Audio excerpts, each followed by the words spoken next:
I'm pleased today to welcome two friends of mine onto the podcast, Kevin and Bree Bailey. Kevin has been on, see the episode, The Emasculation of Men, which is perhaps one of the most context-heavy podcasts I've ever had in my life. So we can... I don't know how deep we're going to go today, but boy, that took a lot out of me. And then his wonderful better half, Bree. That's right. And they have, I've been wanting to get them on the podcast for a long time, and they have a marriage coaching service, not counseling, coaching. We're going to talk about the difference here in a second, called Reverence Restored. And before I forget, we'll let listeners know on the front end of this thing, if you are interested in seeking some more information about marriage coaching or being coached through marriage, check out reverencerestored.com, right? And you have a contact page on there and they can get a hold of you. That's right. That's the best way to do it? Yep. That or just hit us up on any social platforms under Kevin and Bree. Okay. So that's what it is, at Kevin and Bree. Yep. And BREE. You got it. All right. So what is Reverence Restored? What is it? Why would someone want to go to Reverence Restored? What is it? Man, so Reverence Restored was really birthed out of our chaos of a season of marriage. So we've been married, thankfully, by the grace of God, for 22 years now. Congratulations. Yeah. It'll be 30 for me in July, kids. There you go. So there's always somebody more, but unfortunately there's a lot of people that are less. And that was almost our story as well. Year 12 for us is where we really hit that rough patch. And I will say that 12 is when it really got bad. It was leading up to that. We had been in and out of counseling for 7 years, ultimately for a counselor to tell us the best decision. 7 years. Yeah. We spent 7 years. It's a long time. It was. I mean, we desperately wanted to do marriage the right way. We just didn't know how, Sam. How old were you guys when you were married? Free question. I was 23 and Kevin was almost 25. And you're now obviously not 23, 25. You're in early 40s, I think. Yeah, mid-40s. Okay. And so how do you view the age 23 and 25 now in your early 40s? Well, speaking specifically to Bree as a 23-year-old and Kevin as a 25-year-old, we just kind of like to say we loved each other. We were ready to get married. I mean, from a next step. How long had you dated? We had dated 2 years, got engaged, and had gotten married 3 years after we met. Okay.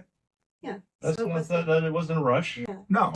Yeah, it was that time really when we were both finishing college, both having a career. And so that was the next step for us. We love each other. Let's get married.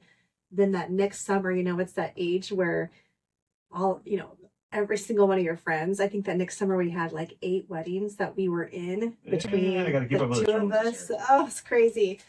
And so, yeah, I would say it was the next step. Yeah.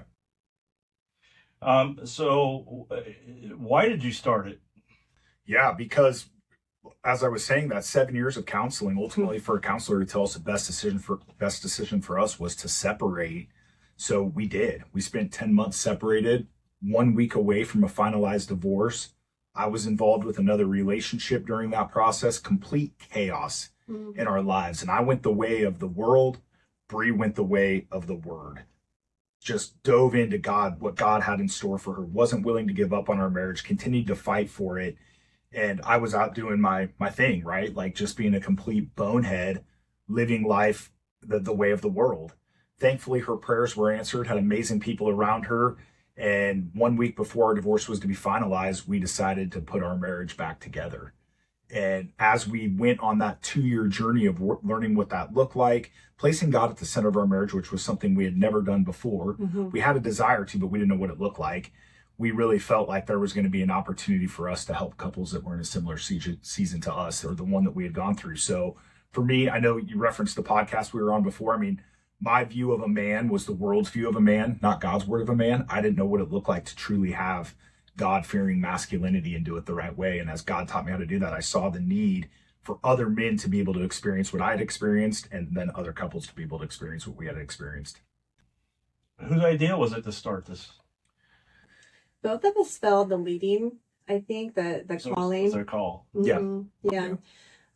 We had done marriage ministry, and it was awesome for a couple of years before that. And it was a specific program, and we loved it. But that specific one, we really felt both the man and the woman had to be on board with the Lord. So we really wanted to try to bridge that gap from secular counseling to all-in faith ministry and kind of do a hybrid. We wanted to attract the couples. Initially, it was really to attract the couples that we were before. We weren't bad people before, according to good and bad with the world. We were good. We just didn't have a strong marriage. Our foundation was really making each other happy. And that only goes so far until some expectations really fall short. That doesn't last long. Yeah, it was very conditional, right? Yeah. Scoreboard, and we can talk about what all of those things look like, all those fancy trigger words that get people hyped up. But we kept score in our marriage all of the time. So it was, I did this, now you need to do this for me, whether that was earnings, work, kids, chores, all of it. Big mistake. Yeah. And we had to learn how to remove the scoreboard out of our marriage and really start focusing on unconditional love and respect for one another, regardless if the other person deserved it in that moment, because most of the time we don't. Yeah. So marriage, I think I think we talked about this a little bit in the other podcast. I got my examples from my parents and grandparents, and I wrote down a couple of things about that because I had to think about what were the examples or what did I see. I don't know if they're examples, but just what did I see from their marriages. And they, both sets of grandparents are deceased. My parents are deceased, but they were all married 50 people. My parents were married my mom died and my dad got remarried, but they were married for 40 and 60 years respectively, long time. And my mom, I remember when I got married, my mom told me, I was 27, Heather was 25. My mom told me the path is now wider. I always thought of it as like someone is standing right beside you and the path is wider. So you're walking with someone down this path. Wow. And you're both equal and, the path is wider. So that's what I got on my mom. Super smart lady. And then my dad, all I can think about is him talking about people that get married too young. And he said, and my dad, I'm going to do an imitation of my dad, but my dad got my voice and he sounded exactly like this. And he said, when you're 21, and he'd get right in your face, when you're 21, you don't know who the hell you are, let alone the other person. And so that's my mom and dad's. That's a baby boomers. That was them. The greatest generation, my grandparents, very interesting. My grandfather, who's that picture right there with me and my dad and his mother. Yeah. He was he ran the show. He was a cowboy, absolute cowboy, had 8th grade graduation, education. And when he died, he had 2 ranches to his name. Worked hard all his life, loved being a cowboy. Who married my grandmother, who was older, and she was educated. She went to Columbia University. She had her master's degree, and so she followed in the steps of her mother, who also married a rebel, a guy by the name of Frank Barber, whose best buddy was a guy by the name of Buffalo Bill Cody. But her mother was also very educated and proper, but they had this calling or desire or adventure nature that they wanted to follow this man into the pioneer. I mean, we're talking about years ago, right? And so my grandma was very quiet. My granddad was loud and boy, he'd be in her face and we talked like this and, and she was very quiet. My grandma was very quiet. And I never really saw her I won't say I didn't see her laugh, but she would chuckle, and we found out later she had narcolepsy. So that's where it's an inability to laugh. Oh, wow. But anyway, she's very quiet, very proper. No, like my grandfather, curse. He's a cowboy, right? And my grandmother, no way, man. Everything was proper, like a traditional grandmother. And I saw them get in an argument once. Just a verbal, we all get in arguments, right? Verbal confrontation. And she raised his voice to him, and it was over. She shut him down like that. And I'm just like, whoa, that was powerful. You know, it was really crazy to see. Now, that's my dad's dad and mom. My mom's dad and mom, it was opposite. My grandmother was kind of the feisty one, kind of the one that was kind of in the lead. And my grandfather was more quiet, more of a peacemaker like my mom, very quiet. Same thing. Grandma, sometimes she would go on and on and on. Like, it was like, okay, you know, enough. And I saw it once, only once, where he shut her down. Like, Billy, that's enough. Her name was Wilmette on there. She went by the side of Grandma Billy. Billy, that's enough. Over. It was just a fascinating dynamic. Yeah. So that's what I just thought I'd share. That's what I saw in marriage. The two things that I think I know, we talk about what you know, do you believe, do you think, do you feel? I think I know. Of course, Big Guy's the only one that really knows. Yep. But about marriage is that women, and we talked about this the last time, but it's worth repeating. Women hold on to things a long time. They hold on to little, what we think is little, you and I think are little, long time. File that way, and it's very hard to let it you know, it's in, I mean, my wife can repeat things that I said 20 years ago. I mean, no joke. Yep. And I've forgotten more than I know. You know what I mean? And men are easier to let things go, I think. However, I wonder if women aren't quicker to forgive than men. So that's one observation about marriage that I have. And the second is, men do not listen. I do not listen. It's my worst trait. It's the worst fault of our marriage, is the fact that I don't listen. If I don't want to hear it, I'm not going to hear it intentionally. That's the way it is. And they're also not vulnerable. And for me to even say the word vulnerable, it's taken 100-some-5 episodes to even talk about. Yeah. But it's true. Women are not naturally vulnerable. Men are not. And so those are the two things in marriage that I've noticed. And that's my observation about marriage. Yep. So tell me I'm wrong or tell me I'm right. Let's discuss. Well, I mean, I think there's a lot of, you touched on so many good things there. There's so much gold in that statement and that what you were describing. But I think as a whole, we all have these stories of what we saw marriage look like, good, bad, or indifferent. And those are what start to build the patterns of what we think marriage should be like. You're talking about generational stuff here, right? Yes. Way back. My grandparents were born, married in the 30s. Right. Yeah. Probably born in early 1900s Yes. or late 1800s. 1905, Yeah, 1912. exactly. Mm-hmm. So significant generational things have happened since that time that have Yes. really changed the way that we look at marriage. No doubt. Right? Like, no social media back then. It was literally this view of what you saw from a family member. And those are legacy defining moments. And I love that. That's really what we're trying to do now, is help people build a legacy that will last. These are things that we should be taught from parents, grandparents, and so continue down the line. But in a world that we live in today, that's almost impossible, especially when you look at how many people have gone through divorce. But does that mean we still can't get it right? Absolutely not. That's why we just say, man, let's just go to God's word. Like, what's God's word say that marriage is supposed to look like? And Ephesians is very clear with this. I mean, Colossians, it's all throughout the New Testament. You can even go back to Old Testament and see where it is. If, like, there is this leadership role that needs to take place in it, with the male predominantly being the spiritual leader. But where we get this wrong in the word submission, at least from our viewpoint, is, why would a woman submit to a man that's not submitted to Christ?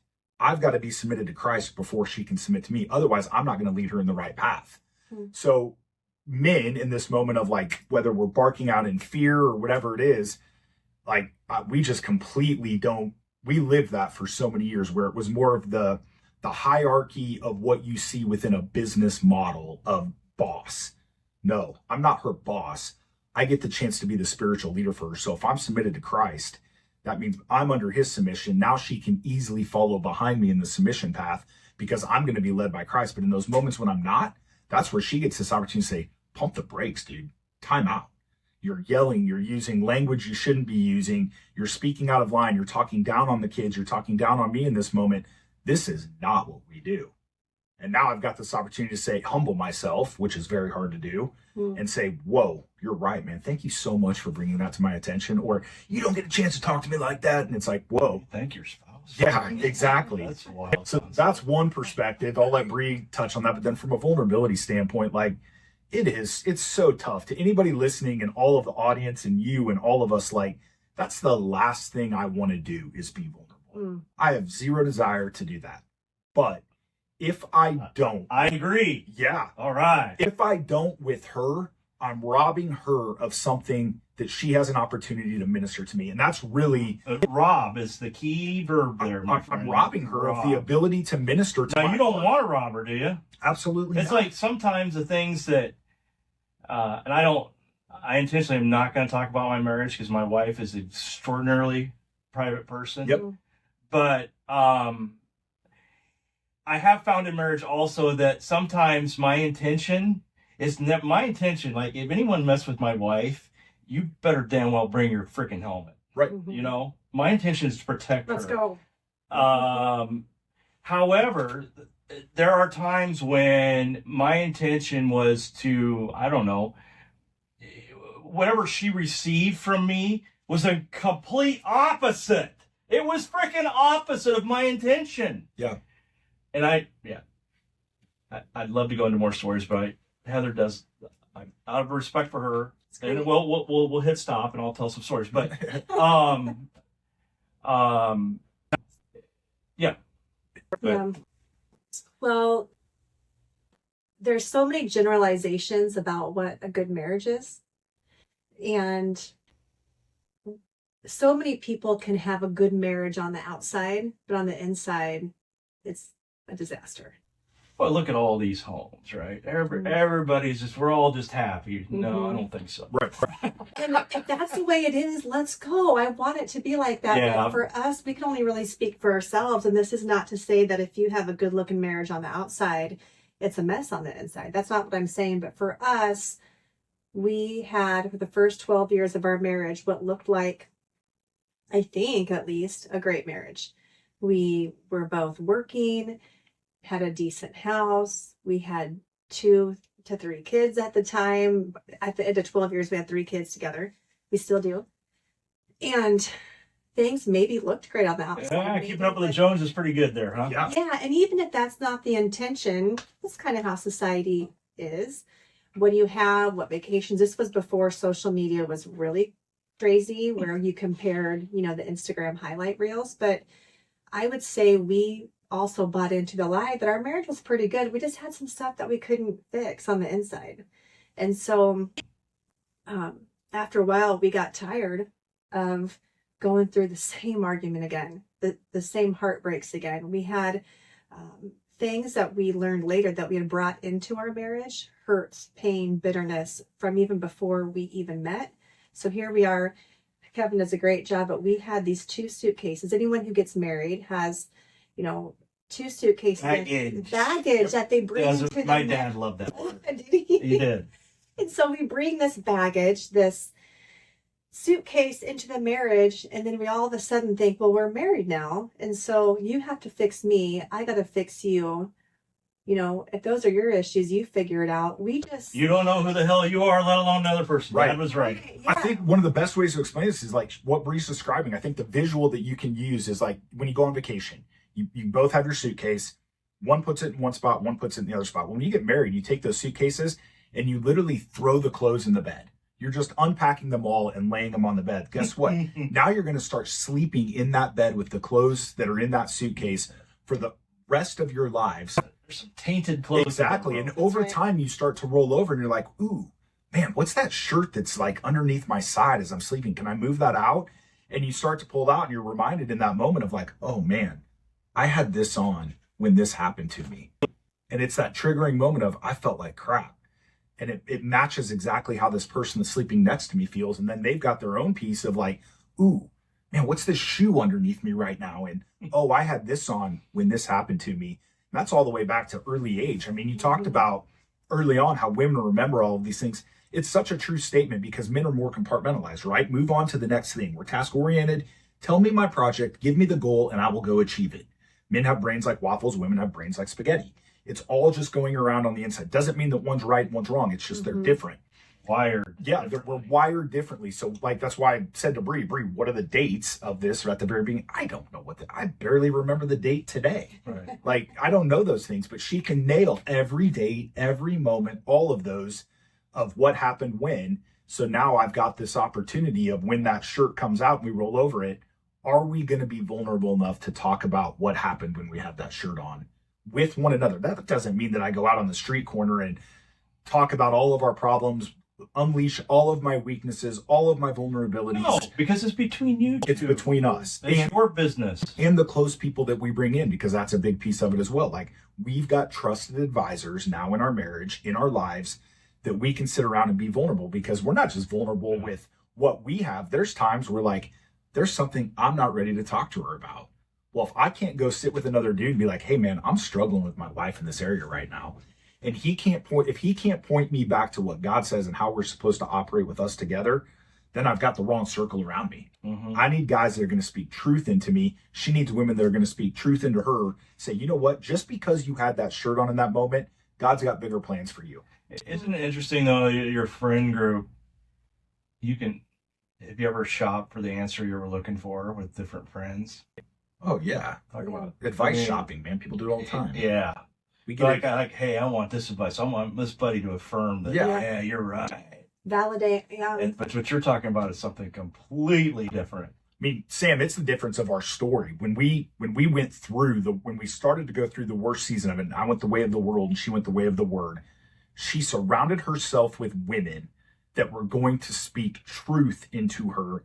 And when somebody said, hey, I think you should go on a date with this guy, your marriage is over, there was somebody else to say, heck no, you're not dating anybody. You're still fighting for your marriage. You're still married. And I was still surrounded with all of these people saying, yeah, man, you're doing the right thing, man. Move on. Yeah, dude, let's go party. And make yourself happy. Follow your heart. It's like, dude, no, the heart's deceitful amongst all things. Like, it's the one thing that messes with us more than anything. So, well, it's the heart. But yeah, I'm certified. And I want to touch on something else. You had said women are more vulnerable. Possibly that might be how we've been conditioned since we were little. You know I'm working with, or I have worked with women who's like, man, their husbands aren't open and vulnerable. And it's not because they have a character flaw. It's because maybe some of the experiences they grew up with, they weren't allowed to show their feelings. Or, talk about generational stuff, showing your feelings and crying was a sign of weakness. And so talk about us in our marriage during that time, the times where he tried to be vulnerable with me or show his feelings or be real from whatever was going on inside of me. A lot of times I use that against him. And so here he is, he's trusting his wife, someone who is supposed to be there, all the vows that we take for sickness and health and better or worse and richer for poor and all those things that we just kind of just roll off our tongue at the altar. We hurt each other. And so then we start building up walls and we start building up fences around us for protection. And so it's like, man, if that didn't work out that time, do you think he's going to be vulnerable with me again? Probably not. But guess what I'm going to shame him on? Well, you never talk. You're never open and honest. Well, yeah, because maybe some times where he had been, I didn't facilitate that. I had a lot of friends as well, and I wasn't always. Well, maybe you weren't ready for it. I mean, again, I don't want to talk too much about my own marriage, but I mean, I've been vulnerable in our marriage, and I don't want to say it surprised Heather, but it surprised. I mean, it was. Don't get to see that every day, and so it was like almost a shock. Yeah. But it's what you do with the information that you have, and so now. We can go through all the different things of how we were before, but now, if one of us wants to come to each other and be vulnerable, we may have to say, hey, do you have a minute? Can I share a few things with you just to prepare the other person's heart? And that may be a given to a lot of people. Yeah. We didn't know that. And so I didn't know until you just said it. But giving somebody, just giving a heads up, hey, can I talk to you about something tonight? I got something on my heart. I got something that's been bothering me, whatever language you want to use. Invite that other person in so they can know, so they can be distraction free and they can give you their full attention. Right. Yep. And it may mean if I'm going to share something with him, it may mean he doesn't need to have a solution for me. He can just listen so I can trust him with information and then we can move forward together. But I think when things were really rough with us, we didn't share. We were busy. We were doing stuff with kids. We were working. We were doing the best we could. But we didn't have anybody pouring into us to tell us a different way of thinking because the path that we were thinking and going down was the wrong one. Yeah. Different people start getting divorced. That seems like an option. It's pretty prevalent. And so there's just no shame on people who have been through a divorce but it's like, man, I did not want that to be our story. And so when we were faced with destruction, infidelity, broken trust, hurt, pain, bitterness from over the years, I am so thankful that God moved on my heart and said, don't you dare give up. Well, and because of that, you were willing to fight for each other. Well, I was willing to fight for him. He was done with me. But he came around. He came around. Yeah. I mean, will you fight for her? Absolutely. Okay. Absolutely. Okay, good. Yeah. Yeah. Yeah. Well, I mean, not just that little keyword, you're warning someone. I'll tell stories, but I can't. But I get it. I mean, I get it that you're prefacing hey, I need to have a conversation and it's going to be tough or it's going to be, I just need, it's like, hey, ding, ding, ding, ding, ding, ding. Yeah. This is important. Mm-hmm. Listen up, bucko. Yeah. It's so you can't check communication is one of the main reasons why people get divorced, but it's what it comes down to. It's a reconcilable differences. Yeah. Well, the differences are because we lack communication on how to work through these things together. So without creating that, one of the things we share is to be clear as kind. And we want to be extremely clear with one another. We want to set expectations. We want to set the other person up for success. So what Bree's alluding to is this moment of creating the safe place and the safe space for us to have a conversation. Doesn't mean it's always going to be extremely emotional, extremely vulnerable, extremely in-depth. It could be as simple as hey, what we talk about is soul care. We do something called soul care, which is very simple. No judgment, no rationalization, no justification. It's 4 simple questions that we ask one another where the other person can't really defend themselves in that moment. And it's super easy. Where did we win in marriage today? Let's just ask ourselves, we each ask that question. Hey, where did we win in marriage today? She responds, I respond. Where could I have shown you more love today? Man, it really sucked when you rolled your eyes at me today and I felt like you were just being a complete jerk. You dismissed me. I don't get to say anything other than, man, I'm sorry that I made you feel that way in that moment. That's it. I don't get to say, well, you sent me a text in the middle of the day. I was in a meeting with somebody else. I was busy. That's why I did it. Doesn't matter why I did it. She felt crappy when I did that, whatever it was. And it goes the other way. How could I have shown you more respect? The other one is, how can I help you today? Is there any, or another way to phrase, is there anything I can do for you today? Very simple. Right now, in this moment. And then the other one is there anything you need from me today? We don't rationalize again. We don't justify. This is an argument. It's one-way feedback. What do you answer to that sometimes? I mean, I'm interested in that. Yeah. Because if my wife asked me, what do you need today? I guess I would have an answer. Yeah. I don't need a lecture. Right, exactly. Yeah. I don't need you to lecture me. And that could be an area where hey, how could I have shown you more respect today? When I brought something to you, you just kind of lectured me in that moment. I felt like you were my mom coming down on me in that moment. That sucked. It took away my respect. All these big words like felt and feeling. Yeah, I know, man. Man, it's so hard. But it is hard, but it's so important. It's really hard for me. It's even more hard for me, I think. And and obviously, I think this podcast has been kind of my psychiatric self-awareness thing. But I grew up on a cowboy. See, that's me and my dad. I grew up, and that's a tough environment. And it's very, as J.D. Krause talked about, it's very masculine. You don't cry, you don't show emotion, and I'm German to boot. Yep. So we just don't do those things. And so these are all big words to me. Like Yeah. feel and like ask your like. What you're talking about is not only communication, but it's awareness. It's a heightened. I would describe it as a heightened, heightened sense of awareness of what you're. That's what you're saying. Yeah. And when you say I don't do these things, well, the only reason you don't do them is because it's not an excuse. Right. And but it's hard. It's hard. I'm trying to get you to understand my point. I get it. I grew up. My dad, a Vietnam veteran, hers as well. My dad was on the 101st Air Division. Oh, right. Served on Hamburger Hill. I Thank saw you him for cry serving, sir. one time. That's when his dad died. Well, you remembered it though. That's it. That's the only time I ever You saw him sure cry. remembered that. Yep.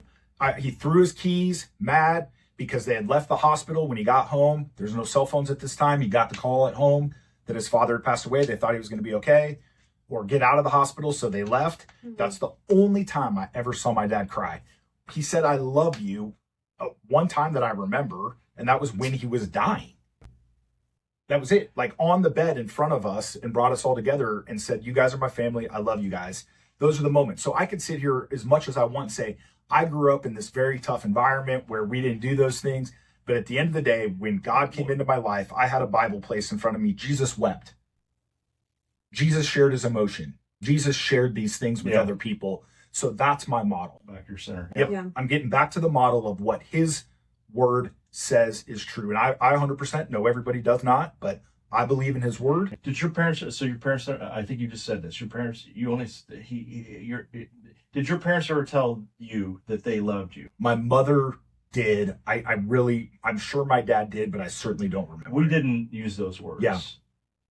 Yeah. But I guarantee you, sir, 100%. they knew where they stood with me, and vice versa. Without a doubt. And so it is a word. I guess I'm very. I don't want to say I'm defensive about that, but sometimes, particularly in social media, I think words are thrown around without any authenticity. Yep. And my family, there was authentic love, but we didn't go around talking about it. Yep. But what you're saying is, Heather and I always, every night before we go to bed, we tell each other we love each other. And I still struggle with it, to be honest. Yeah. And that's okay. I struggle with it because it's like, well, we've said this through, how many days we've been married? Like, you don't know that by now? I mean, that's my attitude. 100%. It's terrible. It's the thing. It's horrendous. See, all right, It's okay. It's the thing where sometimes women are just, and I'm not specifically speaking for your wife, but a lot of women and girls are just longing for that love. Need and to longing hear it. for that. Like God gave women the desire to be loved. Yes. God gave men the desire to be respected. Guess what the hardest thing for men to do sometimes is to say, I love you, to show I love you in private or public. It's the joke that says a man said, I said I loved you on the altar. Isn't that good enough? When they got married. Yeah. They should remember it. I don't have that attitude. Well, no. But I get it. Yeah. So saying it's like, man, I knew Kevin's dad and mom. Well, his mom's still living, but I knew his dad. We had been together, about 12 and a half. Married. He died while we were separated, but I got to be there right before he died. He was an amazing man. Loved Kevin so much. And so it's this kind of perception, like, well, how many times did I grow up hearing that? Well, I knew he loved me. Yeah. He provided. It was more than implied. amazing. And trust me, when times when you needed that, it was, I guess to me, it was always shown. It was, Sure. It wasn't said. Right. Yeah. So going forward, though, it's like, man, I did grow up hearing that all the time. We both had great families growing up and both went to church, did Sunday school, all the different things, but your faith journey is your own. And so just like I can't continue to bank on my parents, all the things my parents did, we have to grow up and have our own faith walk. And for us, I refound that and surrendered fully during our separation. That opened my eyes to a whole new way of thinking. And Boy, so, aren't you lucky? Yeah. I mean, really, I'm like, our kids, our families, just everything has been changed because of that. And so for us, it's like, I want couples to say, okay, this may be how I grew up. This may be how you grew up. What do we want for our family? What do we want to show our kids? How, how can we speak love and show love over them? And it's going to be blending everything that we've experienced. And then Absolutely. we get to do As that. it should be. So saying that, it's like, man, we do share love with our kids. We do, sometimes it's tough love. Sometimes it's verbal. Sometimes it's, touch and, hugs and that sort of thing. The difference, I would say, in Kevin on this side of our marriage being restored is that he is more vulnerable. We've been able, thank God, we've been able to provide safe opportunities in private where he and I can just be vulnerable and real with each other. And then we're united forces against and for our kids. Yeah. Mm-hmm. So that's kind of, we can go down about that. I'm sorry to jump in. I'm curious. Your kids, like my mom and dad, and I think this is a sign of love, as you just said it is. Like you discipline your kid. Like there isn't any deal making with mom and dad, is there? When it comes to discipline, like Right. Mom says this. Like my mom and dad, like they were solid. Like it was like one was talking to the other. There was no like, oh, mom will be soft on this and dad will be tough on that. No. It was equal, and to me that was a sign of love from them. They didn't have to tell me they loved me, but I knew it. I knew that if I talked to dad, it'd be exactly what mom was going to say, and vice versa. Yeah. What's funny is that all sounds really good until you're hurt and bitter and you're Right. fight and you're angry. Right. And then maybe they went to dad and I didn't know about it. And kids can be manipulative. Sure it's they can. They're it's not spirit dumb. of manipulation. They're not And so, then it's like, okay, maybe I don't know that. And if we don't have this great solid communication, then I may say, you know what? We can go down different paths. And then it's heartache and it's confusion for not only the kids, for us or whatever. But I want to say, you had mentioned earlier,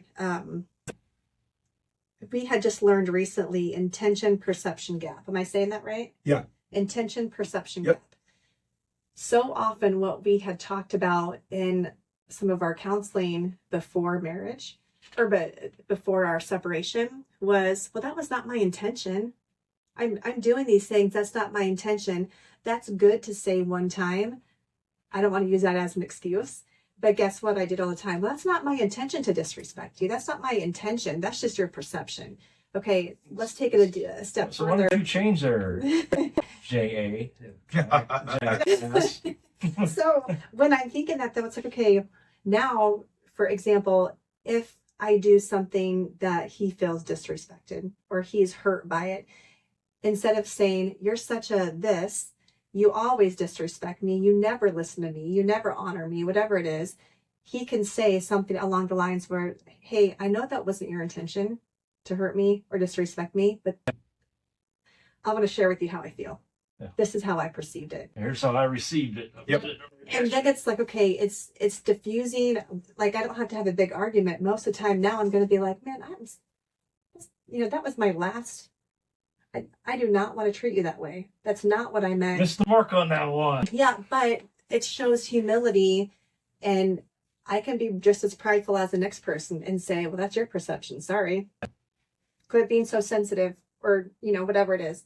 But yeah, that intention perception gap, I want to narrow that down because I want us to be able to communicate extremely well together. Absolutely.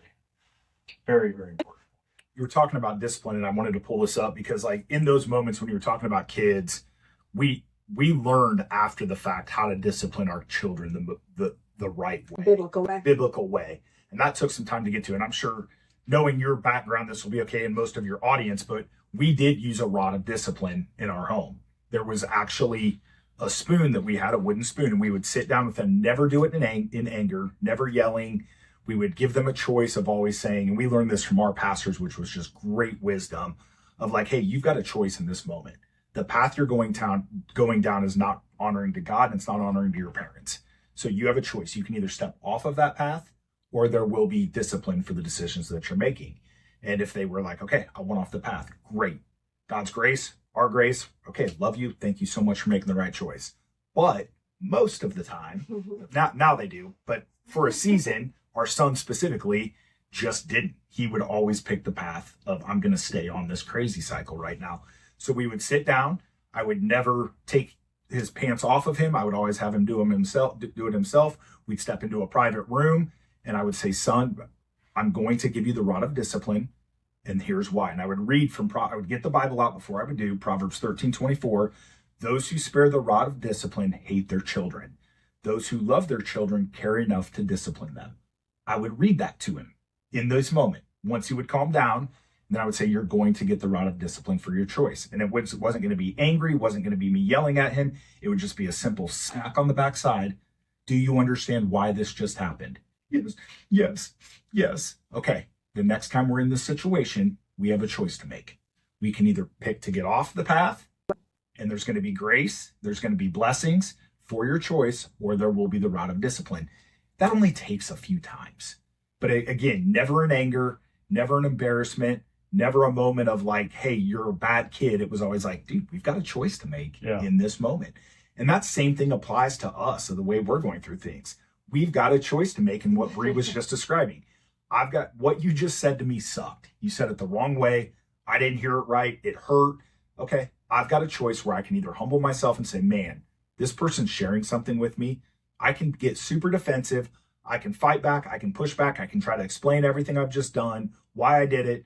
None of those things matter in that moment. The only thing that matters is she feels hurt and I've got a choice to make. Yeah. And I'll say Kevin was way better at discipline than me as a mom. I did it out of anger, frustration sometimes. I would spank, and this isn't about child discipline, but it's like, man, you talk to someone else about it and they may say, oh, that's abuse, or, that's this or this. It's like, okay, that's this generation. But guess what? I got spanked growing up, and it usually deterred me from doing it again. And I found a different way to do it. Didn't want it. I was always like, oh man, Kevin is such a better parent than me because he's so great in this disciplinary. But even then, we would lean on each other and get help with that from each other, because raising kids is hard. Yeah. And you're not. I don't know, but I can observe. But just to say, it's like, man, another reason why we go back to God's word. Yep. For us, that's what is so important. Colossians 3:20 is the only Bible verse I remembered as a kid. Tell me. Children, obey your parents, for this is the word of the Lord. It's good. It's funny. That's the one you remember. Mm-hmm. Yeah. I just remember it. Obey your parents in all things, for this. I think right in front of that. I hope I got that right. Well, so it's close, but like Colossians 3 is it's rules. Yeah, well, it's all about like and I love this. This is a whole nother tangent, but it's so true because it speaks to marriage. Colossians 3 is where we're getting the direction of, okay, I've got to get right first. When I get right with the Lord, the next thing it talks about is to wives, and it talks about submission. Yes. The next one is to husbands. The next one is to parents. And then after that, it talks about slaves. And that's giving us the view of the way that God views the priority level. 1, my relationship with him. 2, the marriage. 3, the kids. 4, the marketplace. And that's one of the things that so many people get out of whack, and we got out of whack for so long. One of the biggest challenges today in marriage that we see, at least in our space, is kids are taking precedent over spouse. Scheduling, all of the priorities, all of the other things going on. We divide and conquer, and there's a season for that for sure. But one of the things we've done is like Sunday mornings, our kids, when they have sports, like they're not going to be able to participate on a Sunday morning. Why? Because most of the time we are going to church as a family. So if you want to schedule these events on Sunday mornings, I'm so sorry. Our son is not going to be able to be at the baseball game until after that. People schedule anything on Sunday. It just happens. Even Mother's Day. I mean, we were just talking about on Mother's Day, all of the sporting events that were going on Sunday on Mother's Day, and recitals, and I was like, this is the last thing I would want to do today. I want to honor you today, man. Yeah. What can we do? Yeah. But we get that wrong, and we've got to make sure that there's an alignment with us. And Colossians 3 does a great job of explaining that. Of 1, let's get us right. So it's this whole mindset thing. Fix our focus on him. Then let's get our marriage right. Let's make sure the kids are next. Children, obey your parents. And then it's into the marketplace of the priority level. So you see that throughout audio platform listeners. Bree just nodded. She looked it up, and the video people can see that she was looking up, and that was in fact the verse. I know, right when you said Colossians 3:20, I was like, man, is that the one that we were? But there's like, yeah, Colossians 3 is so good. Isn't that wild that that's the one verse I remember, honestly, ever. Yeah. Well, I mean, the one growing up that I remembered was John 3:16. Sure. I could say that. And Sure. then the more, I started reading it and trying to memorize it, it can seem daunting at first. And it can seem, oh, I don't know anything, but I bet you do. If you go through it, I bet you do remember more. I want to say this right leading up to that one. What you were leading to was Colossians 3:18. In the New Living Translation, it says, "Wives, submit to your husbands, as is fitting for those who belong to the Lord."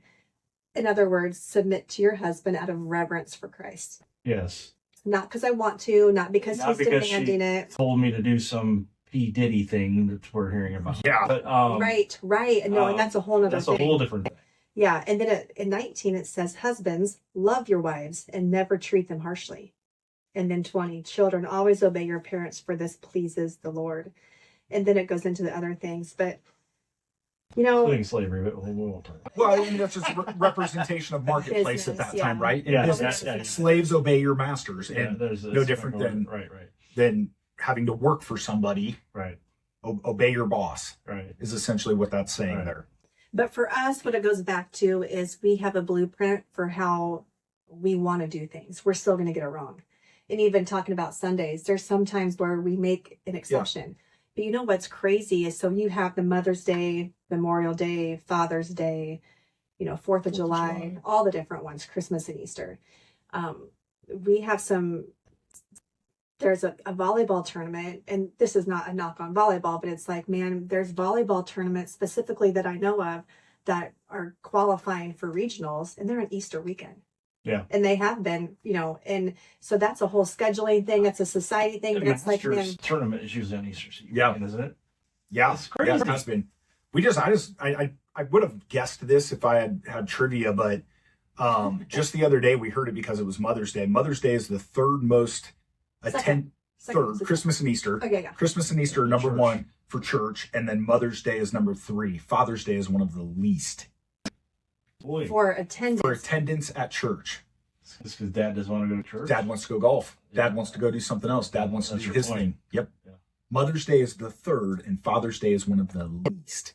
And So this you is- talk about society. Talk about that. Talk about Everything. society. Yeah, so let's look at the data. There's people that are going to be emotional thinkers and people that are going to be logical people. Look at the logic. Look at the data with that. Yeah. Men don't want to spiritually lead because it's hard. Yeah. It's uncomfortable. Yeah, very Very vulnerable. Yeah. Emotional. Feelings. It's real. Hearts. Feelings. We're Hearts. getting into all of the Holy things that safe spaces. people have My told me. heavens. Men don't do this. But for us, we have chosen to make it a priority. Yeah. Are we perfect? No. Heck no. Are we ever going to be? No. Jesus is the only one. But No. we had this. That's my famous. opportunity. My saying is I'll tell you how this rings. A friend of mine. Well, it's been told on previous podcasts, but people tune in, people tune out. Right? It's like a radio show. Big guy knows, and it comes from we being in a very high stress. Well, we're in a presidential campaign in 2004, and the guy who was actually my godfather in CrossFit, Kerry Evans. It's tough to be in a campaign because you don't lie necessarily, but you kind of have to, like, sometimes people want to have some things and you kind of have to tell them they can't have them. I mean, you're put in a very difficult position. Anyway, so Carrie's Catholic, and Carr's a Louisiana Catholic also. It doesn't matter what they are, but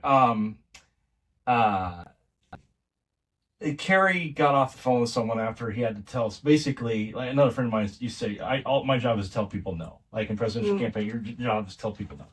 And so it was that kind of a thing, and he had to, we don't even remember what it was specifically, but Carrie's like, I'm just gonna go to hell. I'm just, and my buddy Chris Carr, he's been on the podcast before, on Crawfish Boil, check it out. But he's Louisiana twang. He's like, oh no, sir, big guy knows. And so anyway, I've kind of always adopted that as my big guy knows. Yep. So yeah, I mean, no one's gonna be perfect. Right. Only big guy knows. Yep. Yeah, and we were afforded this amazing opportunity to do marriage a second time, a way that was God-centered. Because, Yeah. again, going back to the very beginning, we were good according to what the world said was good. Cute little family. Priorities were off. And so for us now, it's God, spouse, kids, everything else. And so that's a priority that works well for us. And I would say works well for a majority of people. I want to have my relationship with Christ first. That's most important. I've been afforded to be a wife. I love him. That's next. Third is our kids. And so our kids sometimes are like, think it's horrible or will joke with us. Well, I'm not as important as dad. No, you're not. Actually, I love you. But if it has to be a date night that we're desiring or another kid activity, we'll see how we can make them both work. But guess what? It's God's lost kids. Yeah. And so if I don't focus on my relationship as being a wife and being a supporter, his best friend, our kids aren't going to have what they need. You can't help them. Right. You know? It reminds me of being a cop. Like if you're an officer in need of assistance, I was always taught you're going to get there as fast as you can, but you got to get there safely because you can't help anybody if you freaking wreck on the way there. Yeah, good point. Yeah. Same Same thing. So how are you going to help your kids if you don't help him? Yep. Same thing when you're, traveling on an airplane. They always say put your own mask on first and then put someone's on. Right. Exact same thing. Yep. Exact same thing. It's like, okay, what's my lifeline? For us, it's Jesus. And so then we can minister to each other, minister to our kids, and everything else comes next. Yeah. We didn't have that priority for a long time. Me, as a woman, I had a priority of my kids, had a priority of my friends, of myself, and wherever he fell along is what he got from me. Men, a lot of times, their priority is work and providing, which is amazing. But if they're giving their entire energy to work and they come home depleted every single day, I'm getting sloppy second, thirds, leftovers. and I'm going to feel it. Well, So our tripod priorities- over there has 3 legs, not 2, right? Yeah. That's right. So a tripod can't stay on two. Yeah. You know right. what I mean? It's unbalanced. Yep. Yeah. Yeah, it becomes teeter-totter. Yep. Exactly. So what's a common issue that brings couples to Reverence Restored? Gosh, there's so many at the end. Let's just focus on the I one. know. It's going to be communication. Yeah. It's going to be communication.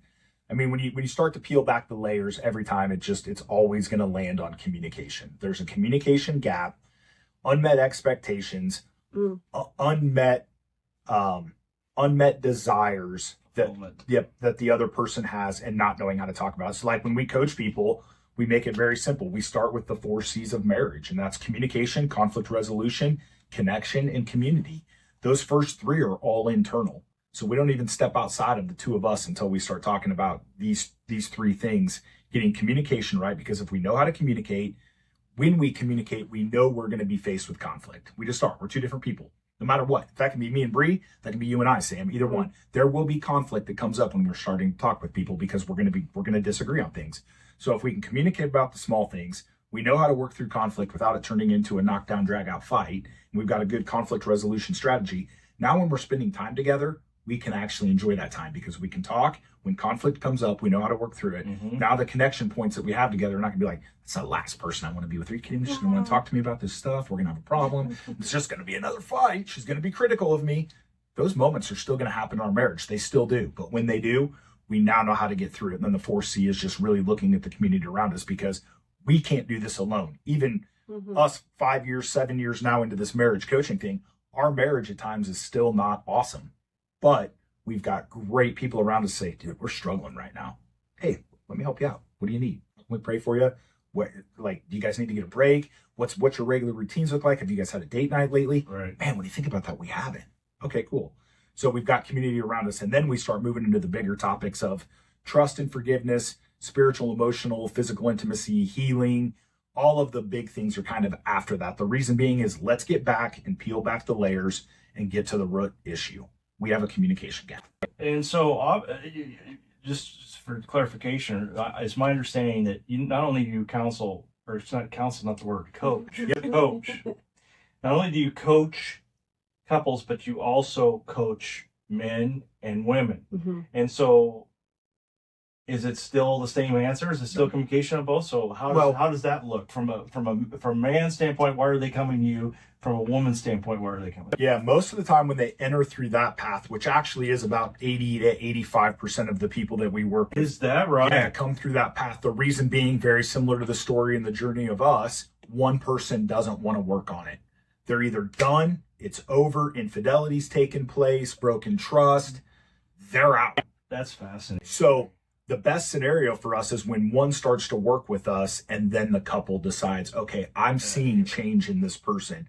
I'll let Bree speak to the women's side of it, but for men, we focus on just that man. Pastor, protector, provider. Pastor of her heart, protector of her mind, Yes. not protector of her physical peace. We can all do that. You already mentioned it.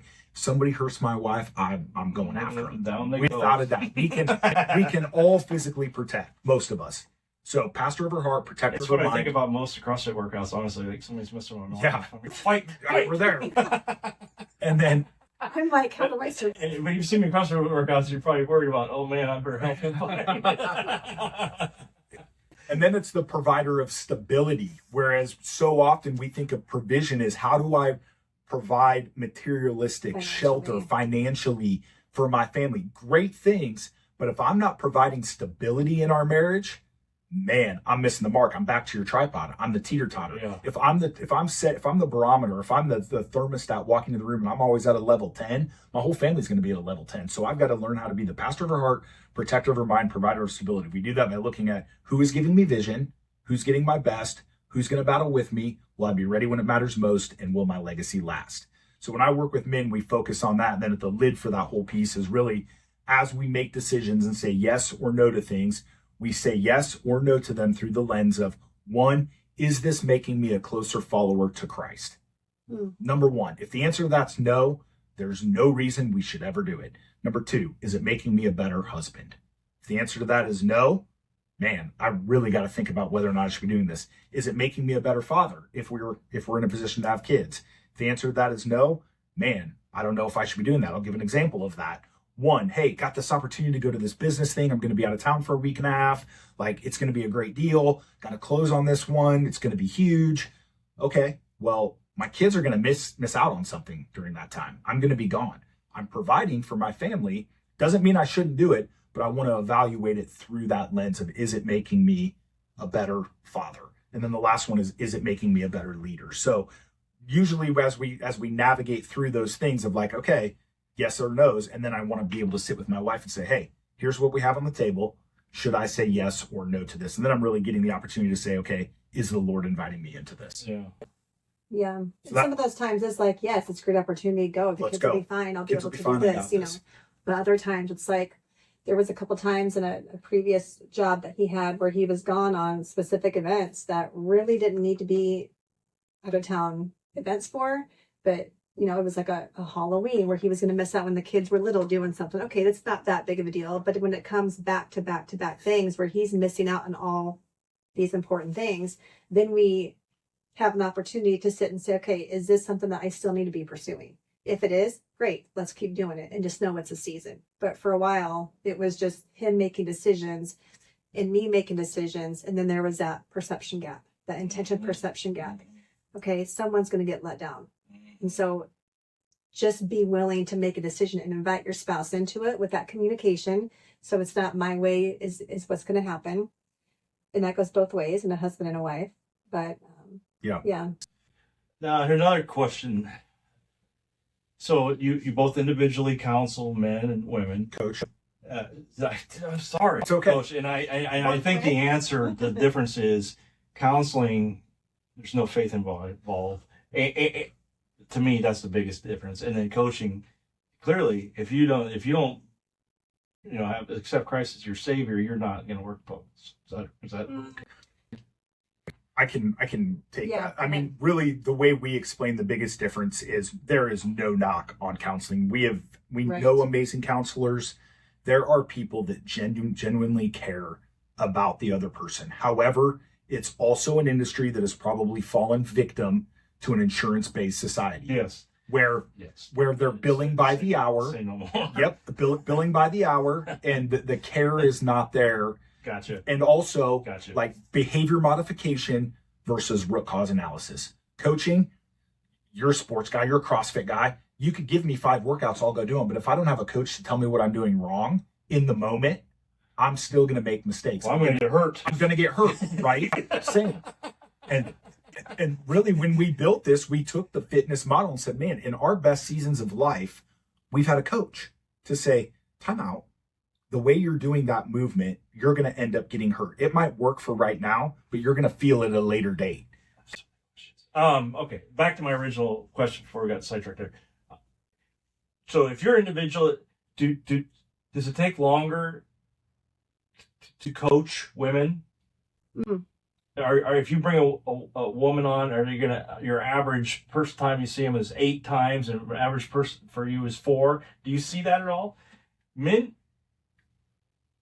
I have a perception that men are going to be able to get there quicker. Women are going to need to stretch that out a little bit because they got more to work through. There's so many levels or layers to this. It's mature. Is that an unfair generalization?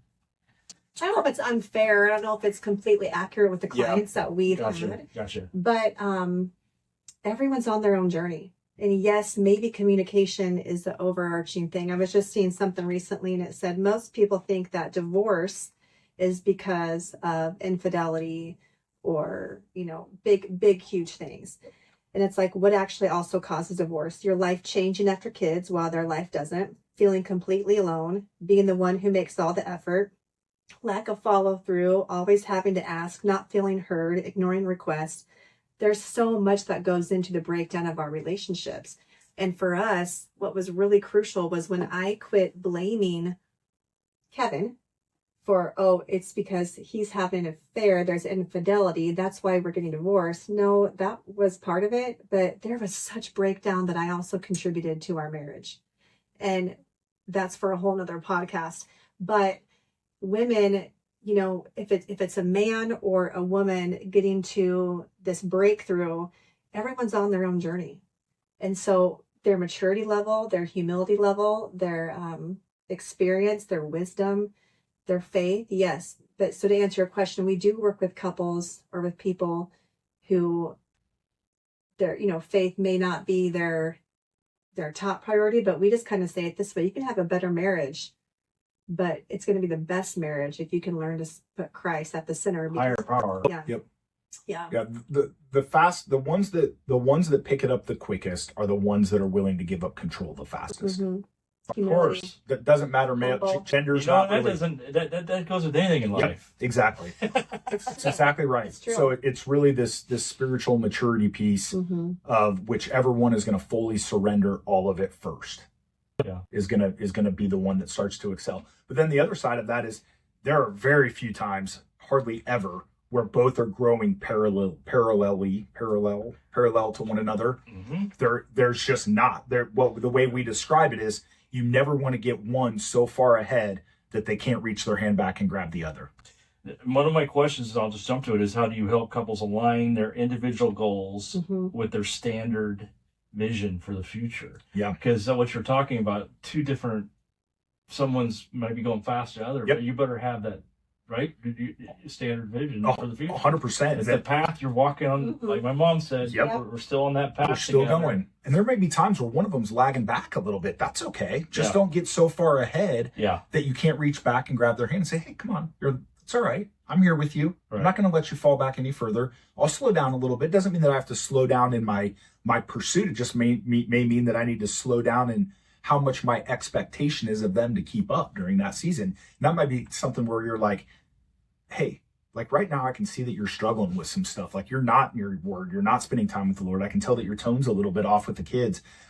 I'm seeing patterns or consistency over time where, hey, something just seems a little bit off. Is there something that we need to connect on? What's going on? How can I help you? Back to that soul care question. What do you need from me today? Man, I'm just in a funk. Cool. Let me help you get through that right now. Like I get it. What can I do? Can I take the kids? Can I take the kids? Do you need a day off? What do we need to do so that you can get your mind right with the Lord? And then we've got an opportunity to start working forward from there. Yeah. And Sam, I would say that's where we were. And that's where a lot of couples that we find. It's no shame. It's no, oh my gosh, your husband isn't as far along spiritually as you. I would say a lot of women get their and have a desire, I think that women still want their husband to lead and protect them in all areas. Yes. And faith is no different. But if the woman is a little bit farther along with her faith, the last thing I want her to do is to shame her husband and tell him that he's not, following along. He's not this. It's going to put a lid to where he's willing to be vulnerable and learn and say, hey, maybe I need community. Maybe I need to learn about this, because that's where we were. I was maybe about 6 to 8 months ahead of him in our faith journey when we reconciled. And I screwed up a few times saying, you're not doing this right. You're not, do this, do that. You're supposed to, we had gotten an argument and I said, you're supposed to be spiritually leading me and you're not. And he was so brand new to this, following Christ. You think that encouraged him to lead me spiritually by shaming him? Absolutely not. Right. Again, the tension perception gap. What you're talking about. Yeah. Right when I said that, I was like, oh, take it back, take it back. Well, the old cowboy term, you can lead a horse to water, but you can't make him drink. That's right. So for the women who I'm working with, who they're like, you know what, we're going through some things. This is what I want to do. I'll work with them and say, okay, let's start healing you. Let's start working on you. Let's learn how to communicate with your husband. Let's meet him where he's at, because you barking at him with orders and all these things you want him to do, you can get the same thing across. But if we just change language a little bit, not manipulation, but just motivation and strategically saying things to him that's going to build him up. Again, he's this little boy at heart. He needs to be built up. He needs to feel safe if he's going to be vulnerable. And I didn't provide that spot for him the first 12 years of our marriage. Well, I'll be honest, guys. Majority marriages don't. That's not the way we are. No. I mean, it's just the majority. What you're talking about is the minority. You're talking about the elite. What you're talking about is building elite marriages. That's what you're talking about. Yeah. That's true. I mean, one thing as you were describing that I thought of, do you know what we do see a lot of more in men than women is men tend to use grace as a license to sin. Boy, that pisses me off. That's just bullshit. It happens Sorry so... to touch my language, but that's bullshit. It happens so often where men will use grace as a license to sin, and they think it's okay. That is the biggest sin of all. That's taking the Lord's name in vain. Yeah, I mean, it's just it, and we see it far more in men. In fact, I don't know that we've ever seen it in women, but I can think of numerous occasions where men will continue to. That's so weak. Go a little bit further in that, like. Please. Yeah. Potentially, I'll think of the two that are right on top of my tongue right now. Infidelity has taken place. Wife wants to put marriage back together, and the men say to the wife, "Yes, I think we can do this. I think we can put the marriage back together. I want to learn to pursue the Lord more with you." They start to get a relationship with the Lord, and all of a sudden they learn about the term grace and how grace is abundance. He will continue to give it to us. So then they start thinking about the other person and say, well, wait a minute. If I'm learning about this grace piece, now all of a sudden, if God's got this for me, then I'm okay. I can still pursue this other relationship. Oh, you are not, you ding dong. Yep. Happens so frequently. You must have manure for brains. Yeah, and it's just so unfortunate, man. And we try to talk about that. Unbelievable. That makes me angry. I'm sorry. Yeah. No, I'm not sorry at all. Well, I'll say something too. I mean, it's God has no favorites. A sin is a sin is a sin. Romans 3:23 says we have all fallen short of the glory of God. You sure have. And so that means Kevin, that means me. And so I'll take it another angle, is that it's no different if I am choosing to be this godly wife. I know how I should speak to my husband out of respect. I know I should do things that are honoring to him, not because I have to, but because I want to honor the Lord. And I'm continually gossiping about him, telling my best girlfriends secrets that he should. Also makes me very angry. Yeah. It's, or tearing him down in public, Very angry. It's like, these may be specific things that you should not do, but why? Because I want to honor the Lord. I want to honor my husband as unto the Lord. And we can sit here and say we do all these things perfectly, but what happens when we're in a conversation at the gym, at work? What happened so frequently in my line of work, I'm a nurse by trade, and so typically a lot of women are nurses. And so what happens when we're around the lunch table and someone's saying, hey, my stupid husband did this. Comparing stupid husband And notes. then Yep. pretty soon I found myself as a young bride thinking, oh yeah, my husband does that too. What an idiot. And then I started joining in, right? It's no different. Hey, you're shopping for the advice you wanted, Right, but buddy. it's no different. Like that Shopping is for what you so wanted to hear. It's so detrimental if I'm doing those things and tearing him down.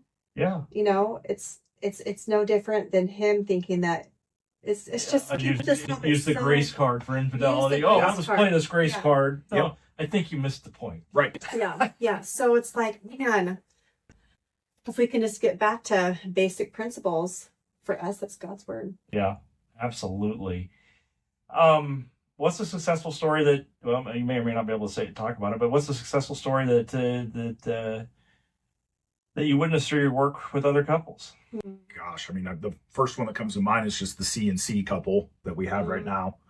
Why don't you tell us? Since you I don't started? know how much you should say or can't. No, we Yeah. can. I mean, Well, I will say that like anyone can have a new marriage with the same spouse. It's a tagline that we've used, but it really is our hearts. You don't have to have a new marriage with a different spouse to have this amazing experience. We thankfully got the opportunity to have a new marriage with each other. Yep. Kept our family intact. A gal had reached out. They had threatened the word, just like we had over the years, divorce. So maybe we should just get divorced. They had gone through some really chaotic seasons and financial, health, really big ones. And she got in touch with me. We were able to start working together. She was fully submitted and surrendered to the Holy Spirit for faith, and was like, man, I know I've fallen short. Yes, I could point out 10 things that he's done wrong that contributed to our marriage breaking down this time. But man, God is wrecking me with showing me all these ways that I didn't do this, this, and this, and this. I want another chance. He's done. And so we started working together. She started to get some healing, some confidence in a couple areas. She felt the desire to reach out to her husband. And we're separated. they were separated. He was on his way to file for divorce. Yeah. And Don't want to know all the details of that. I don't know if we have time. but that's another crazy story how God jumped intervened. in. Yeah. But Big guy knows. yeah, the guy knows. And you know what? They started connecting again and decided to put their marriage back together. And now they're both on fire. It's just for the Lord and for each other. Very rewarding, huh? Oh my gosh. It's all God, but it's so great to be a part of facilitating that. You know, that's the one that comes out. Yeah, that one. And I mean, there's so many of them. And like I was saying, it's so cool to be on this side of it when we love being able to work with couples. If we have two couples, two people fully surrendered and want to put their marriage back together, we have a 100% success rate. It's never failed. Yeah. But when one of them's kind of on the fence or not, and doesn't know what to do, Not being honest. not being fully transparent with what's going on, those are really hard to work through. But when we People, if they're that way, they're not honest with you either. no, Well, I mean, think about going to the gym, you know, and we can talk about kinesis for a minute, but it's like, dang, if I'm going to go there and my goal is just to have some social interaction, which it might be. And It never was, Bree Bailey. I never went to that gym for friends. However, that's not what happened. But yeah. But, you know, what's my end goal? If my goal is to grow, and if I want to get stronger, get healthier, I'm going to be coachable. And yeah, that might not mean I'm going to be a star athlete, compete at the games, but I'm going to get better, get healthy, and be my best self.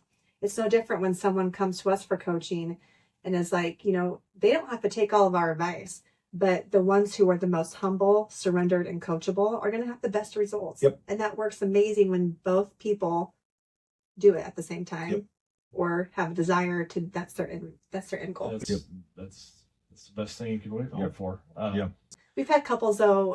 I've worked with wives whose husband, again, you know, just did not want to grow and learn, and he was comfortable not joining in the coaching. And so I'm going to work one-on-one with her and we're going to get the healing so that she can transform to the wife that she wants to be, regardless of what her husband's doing. Because it's a thing, it's our responsibility. My husband could still be going off on his own path. I don't have to do that too. I can say, you know what? If I don't change, our marriage is not going to change. I'm going to be the one that's going to step in first, and I'm going to go first. So why don't marriages work sometimes? Pride. Boom. Yep. It's that easy. Boom. I mean, One word. yeah. There's no reason to add anything more to it. It's purely just a pride issue. Wow. Okay, last question. I mean, right? It's like, Yes. I can't. It's one word. Yeah. Pride. Says it all. Says it all. I remember, Sam, I sent him a text one time and said, "You're being so prideful." Tearing him down. Also speaking a little bit of truth, but I could have gone about it differently. I say, "You're so full of pride." And guess what? I was also full of pride. Yeah. And I was like, oh, not in the moment, but later on, I was like, oh gosh, yeah, could I have done that differently? Could I have said that differently? Pride. Interesting. Pride. Yeah, I don't know if pride is a sin or not. 100%. Absolutely. 100%, huh? It's the number one sin. What if your father? What does your It's mom the and dad tell you initial- you're proud of you though? It's- So being proud of somebody is absolutely, we should be proud of one another when something goes right. But in order for, like, pride is simply just not willing to have humility and say Christ is, I want to make Christ proud. Yeah. And when I do that, it will obviously have an impact on those around me as well. Gotcha. Yeah. Thank you. That's very good. Thank you. What advice would you give other couples who are hesitant to seek help? Any help, your help, anybody's help. Yeah, What advice would you give them? it's a great question. Do you want to go first? The thing that's coming to mind is you don't know when your life on earth is up. And Sure don't. sometimes we have experiences all too close, right? That are like, shoot, yeah, okay, I need to get my life right. I need to do this or that. And it isn't a way to say work on your marriage or else, but it's like, man, at the end of my life, what do I want to be known for? Do I want to be known for having all these accolades, all these things, being such a good friend, having all the resources?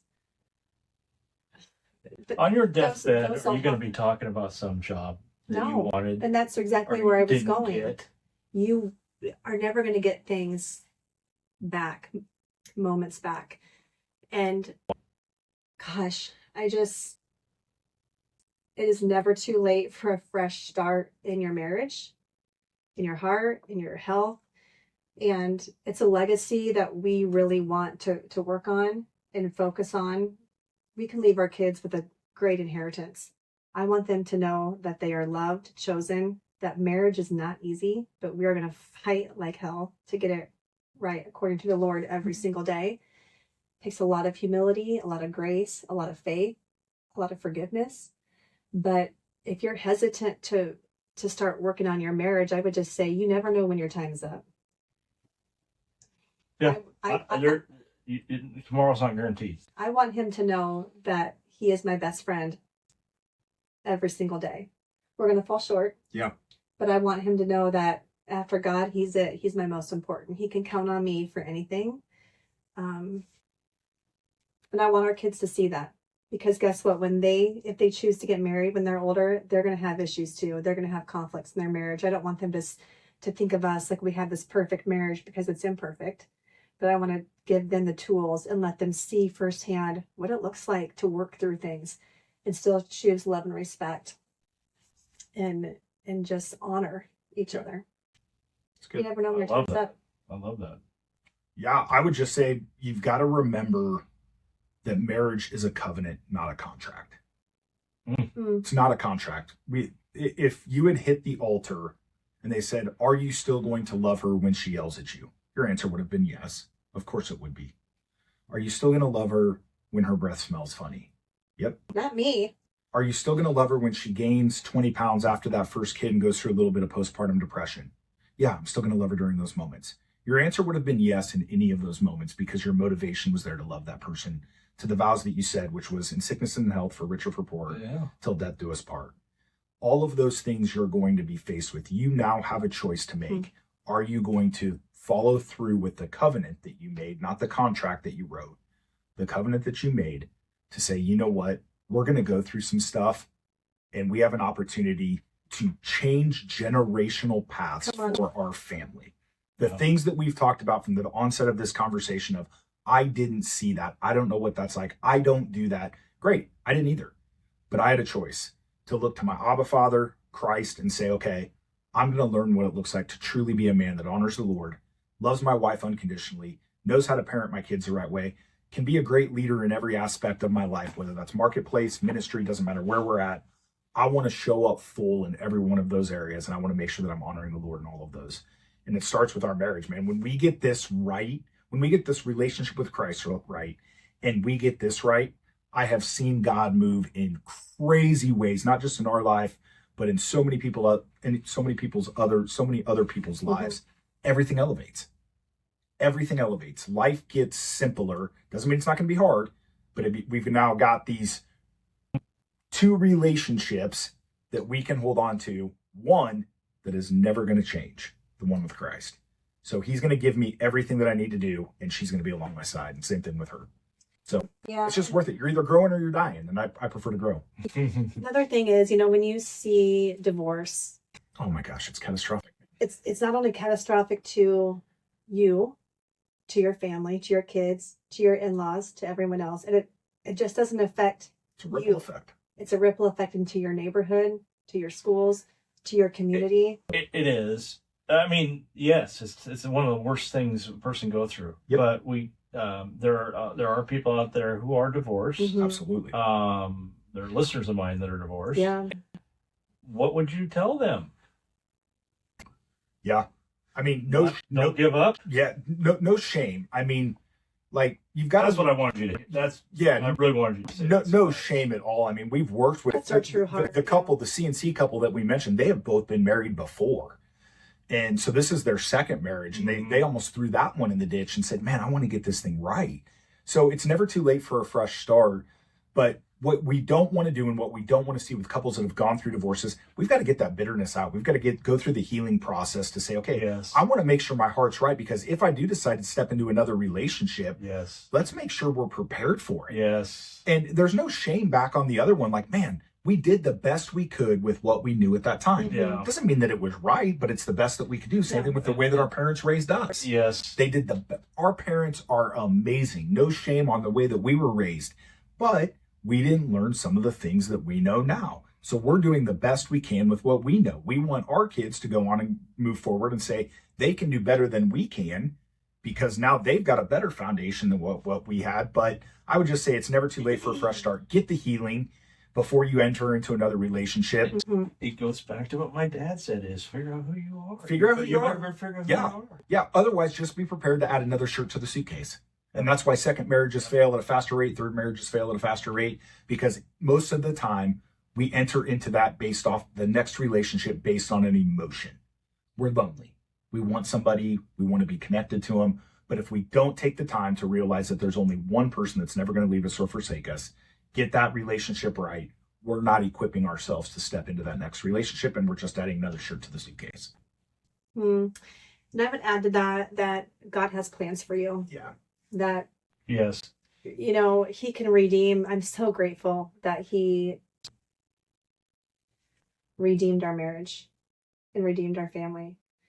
I know women that have done maybe the exact same thing I did, and even a better job of that, if we're really being honest. And for whatever reason, their marriage didn't get redeemed. Yeah. I don't know why.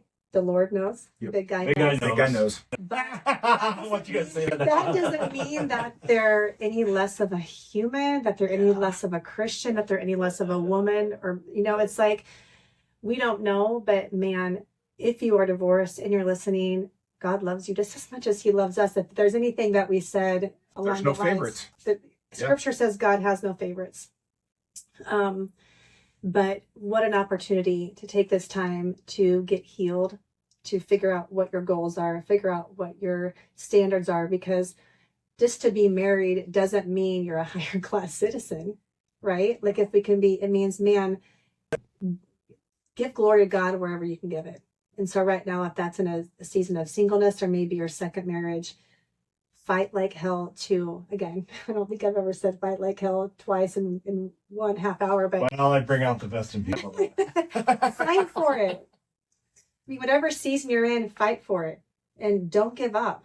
And just know that with God, all things are possible. I truly believe it. He's got plans for you.